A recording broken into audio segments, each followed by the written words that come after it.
6:46 right now. This ceasefire with Iran is still holding on despite disputes about the Strait of Hormuz and the ongoing fighting in Lebanon. And here at home, some lawmakers are concerned about President Trump's rhetoric in the past few days.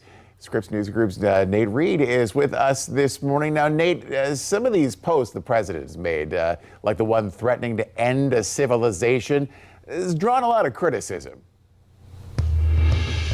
Absolutely, Blaine, and from a lot of Democrats on Capitol Hill who are increasingly calling on their Republican colleagues to either push the cabinet to invoke the 25th Amendment, remove Trump from office, or impeach President Trump. By the way, both those options seem somewhat unlikely. Remember, Republicans are in control of Congress. There were two efforts during President Trump's last term to impeach him.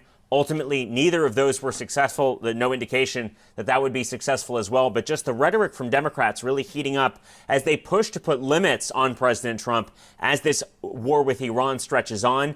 That fragile ceasefire you just referenced appears to be on thin ice. Vice President J.D. Vance, though, heading to Islamabad, Pakistan this weekend to engage in negotiations, some of the highest profile negotiations ever in the Islamic Republic of Iran's history with the Iranian people. That nation, of course, founded in 1979. The Islamic Revolution put Americans in the former U.S. Embassy in Tehran under lockdown, held prisoners effectively of war for 444 days. Now the U.S. having direct talks with the Islamic Republic to try and find a way out of here. Questions about whether that could yield a ceasefire agreement that Democrats could sign on to in Congress. They would need some Democratic support to ratify any sort of treaty in the Senate.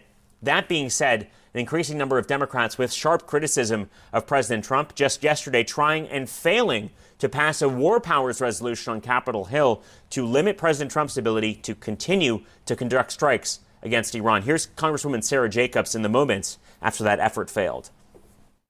Our Republican colleagues saw the exact same tweets that we saw over the weekend, right? Our Republican colleagues know. They know that threatening genocide is not acceptable. And they should also be demanding impeachment. They should also be demanding the 25th Amendment. They should be here with us on behalf of the American people.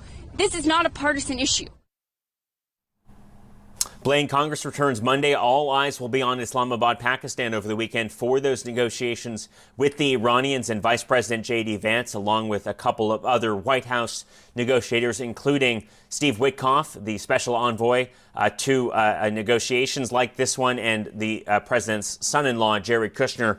A lot of questions about what is achievable as multiple factions within Iran accuse both the U.S. and Israel of violating that fragile ceasefire agreement. Blaine? Nate Reed live for us this morning on a Friday. Have a good weekend.